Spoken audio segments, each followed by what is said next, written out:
हामी सबै सोच्छौँ कि सुशासन वा गुड गभर्नेन्सले देशको स्टक मार्केटलाई पक्कै पनि राम्रो गर्छ, होइन त? तर नेपालको सन्दर्भमा यो सम्बन्ध त्यति सोझो छैन। वास्तवमा भ्रष्टाचार नियन्त्रण गर्ने प्रयासले बजारलाई कसरी असर गर्छ भन्ने कुराले अचम्ममा पार्न सक्छ। ल, अब यो विश्लेषणको सबैभन्दा रोचक र विवादास्पद पाटोमा गहिरिएर हेरौँ। यो एउटा यस्तो प्रश्न हो जसले हाम्रो सामान्य बुझाइलाई नै चुनौती दिन्छ। के राम्रो गर्न खोज्दा आर्थिक रूपमा सधैँ राम्रै नतिजा आउँछ त? हो, कुरा यहीँनिर रोचक बन्छ। सामान्य विश्वास त हुन्छ भन्ने नै हो, तर केएमसी जर्नलमा प्रकाशित एउटा अध्ययनले नेपालको 20 वर्षे तथ्याङ्क हेर्दा के देखायो भने भ्रष्टाचार नियन्त्रणका प्रयासहरू र बजारको प्रदर्शन बीच त उल्टो सम्बन्ध रहेछ। अचम्म लाग्दो कुरा, होइन त? तर त्यो पहिलेमा पुग्नुभन्दा अघि अध्ययनको एउटा एकदमै स्पष्ट र सकारात्मक निष्कर्षबाट सुरु गरौँ। सबै स्रोतहरूले एउटा कुरामा चाहिँ सहमति जनाउँछन्। नेपालमा लगानीकर्ताको आत्मविश्वासलाई सबैभन्दा धेरै असर गर्ने कुरा भनेकै राजनीतिक अस्थिरता हो। जब राजनीति हलिन्छ, बजार पनि डगमगाउँछ। र यो कुरालाई पुष्टि गर्न हामीसँग एउटा सङ्ख्या पनि छ। त्यो हो 14.3%। नेपालमा चुनाव सकिएको 2 महिनाभित्र नेप्सेमा औसतमा यतिले वृद्धि भएको देखिन्छ। यसले के देखाउँछ भने बजार स्थिरताको भोको छ। अब त्यो औसतलाई पनि टुक्राएर हेरौँ न। सन् 2008मा 22.5%को उछाल, 2013मा त झन् 32.5%को विशाल वृद्धि, अनि 2022मा पनि 12%। ढाँचा एकदमै स्पष्ट छ। जब राजनीतिक अनिश्चितता सकिन्छ, बजारले राहतको सास फेर्छ र माथि जान्छ। ल, स्थिरता राम्रो हो भन्ने त बुझियो। अब फेरि त्यही पहेलीमा फर्कौँ, अध्ययनको सबैभन्दा आश्चर्य लाग्दो निष्कर्षमा। यो तालिकालाई हेरौँ। यसले केएमसी जर्नलको अध्ययनको मुख्य निष्कर्ष देखाउँछ। राजनीतिक स्थिरता, सकारात्मक प्रभाव, ठिकै छ। सरकारी प्रभावकारिता, सकारात्मक, यो पनि अपेक्षित नै हो। तर त्यसपछि भ्रष्टाचार नियन्त्रण, नकारात्मक, अनि नियामकीय गुणस्तर, यो पनि नकारात्मक। एकछिन, के भयो यहाँ? हामीले सोचेको भन्दा ठिक उल्टो।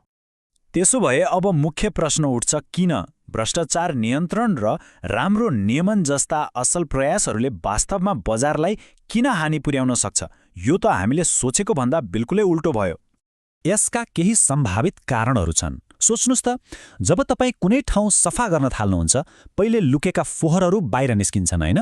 हो, त्यस्तै सुधारहरूले पनि पहिले नदेखिएका आर्थिक कमजोरीहरू सतहमा ल्याइदिन सक्छ। अर्को कुरा, नयाँ कडा नियमहरूले ब्याङ्कहरूलाई ऋण दिन गाह्रो बनाउन सक्छ। अनि जब नियामकहरूले गलत काम गर्ने कम्पनीहरूलाई कारवाही गर्छन्, तिनीहरूको शेयरको मूल्य त घट्ने नै भयो। यी सबै कारणले गर्दा अल्पकालमा बजारमा अस्थिरता बढ्छ र लगानीकर्ताहरू डराउँछन्। त्यसो भए यो सबै जानकारीको नीति निर्माताहरूका लागि के अर्थ लाग्छ?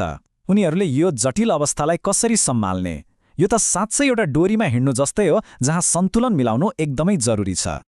केएमसी जर्नलले यसलाई स्पष्ट शब्दमा भनेको छ, नीति निर्माताहरूले अर्थतन्त्रलाई अस्थिर हुनबाट जोगाउन भ्रष्टाचार विरोधी उपायहरू र नियामक सुधारहरूलाई सावधानीपूर्वक सन्तुलनमा राख्नुपर्छ।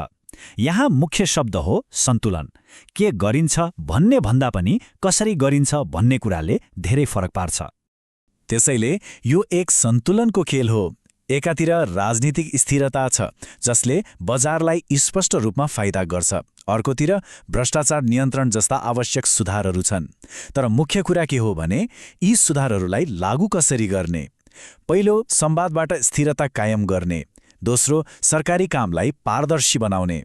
र सायद सबैभन्दा महत्त्वपूर्ण, सुधारहरू एकैचोटि होइन, बिस्तारै बिस्तारै लागू गर्ने, ताकि बजारले अचानक झट्का महसुस नगरोस्। तर एकछिन पर्खनुहोस्, के सुशासन मात्रै हो त बजारलाई चलाउने कुरा? अब यसलाई अलि फराकिलो आर्थिक सन्दर्भमा राखेर हेरौँ। शीर्ष संसारको एउटा भनाइले यो कुरालाई एकदमै राम्रोसँग समेट्छ। चुनावले माहौल बनाउँछ, तरलताले ट्रेन्ड नियन्त्रण गर्छ। यसको मतलब राजनीतिले बजारको मुडलाई छोटो समयको लागि तलमाथि पार्न सक्छ, तर बजारको दीर्घकालीन दिशा त अर्कै कुराले निर्धारण गर्छ। त्यसो भए बजारको वास्तविक इन्जिन के हो त?